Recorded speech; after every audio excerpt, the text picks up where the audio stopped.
down here on the Ohio River, and right behind me are three very large smokestacks. But as you can see, only one of them is in operation, the one in the middle, which seems to have two smokestacks inside of it.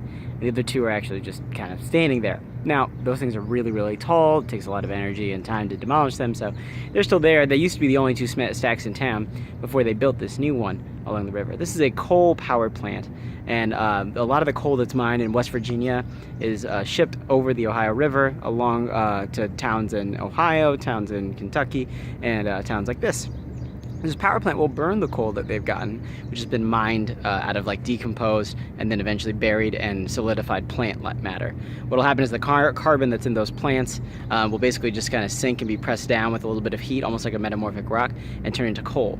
That coal then gets mined and then gets extracted, and then it's really good for burning for power. The reason they built this new cement stack is because the two short stacks actually burned coal that would basically land in the town, and the air quality got really bad. A lot of the ash would settle on the properties, and people had a lot of breathing problems. So they built this much taller double fluke one that allows it to spread into the air in a way that doesn't really land in the town and make people sick, and doesn't pollute the environment nearly as much. And by burning cleanly, they were able to reduce a lot of their harmful, damaging emissions by almost 98%. The main emission you get from coal is called sulfur dioxide. It's one of the really harmful products that comes from this, and it can make them sick. It can also get in the food chain. It can get in the water.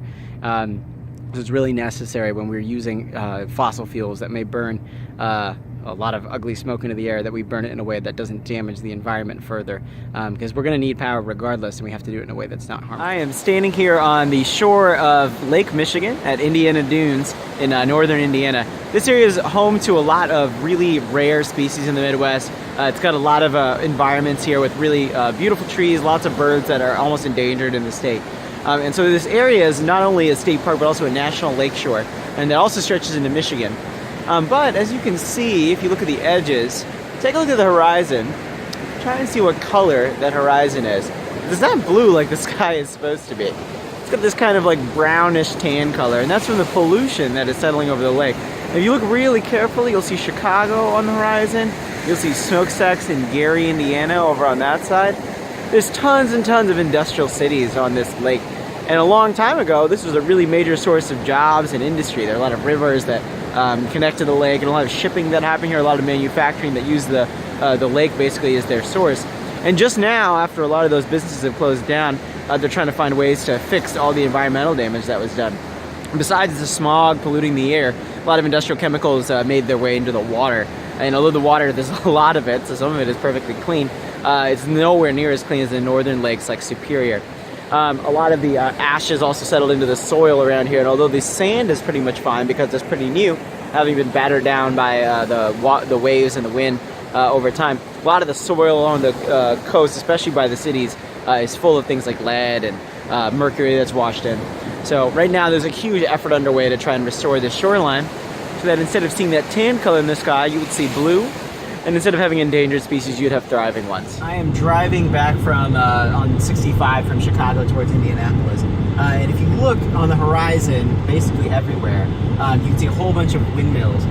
This is the largest wind field in Indiana. It's one of the two big renewable energy sources, the other one being solar, which you might have seen by the Indianapolis airport. It's actually a really good area for wind, but we don't use windmills very much. The fact that it's so flat means that wind is just able to go all the way through and hit all these windmills one after the other. But some of them are sitting still. Right over there is a row of windmills that aren't moving at all. Sometimes the windmills generate so much energy that they can't use it, so not all of them are moving all the time. There's also some problems with some of the animals that live around here. Windmills don't have a lot of environmental issues because they don't generate any pollution. They're renewable, so you're not wasting anything. You're not having to obtain any energy. They're not expensive to build. But a lot of migrating birds will sometimes run into these windmills as they're spinning. Some of them will even try to roost on them, and then of course they'll get hit. And although they don't look like they're moving very fast, that's because they're so big and so far away. When they move, they're pretty heavy, and they cause a lot of damage. It's been really bad in some other parts of the country, like California, where the California condor, which is already endangered, is getting killed by these windmills. So they're currently working on different designs to try and make them less harmful. But by and large, it seems to be the best option for renewable energy in Indiana.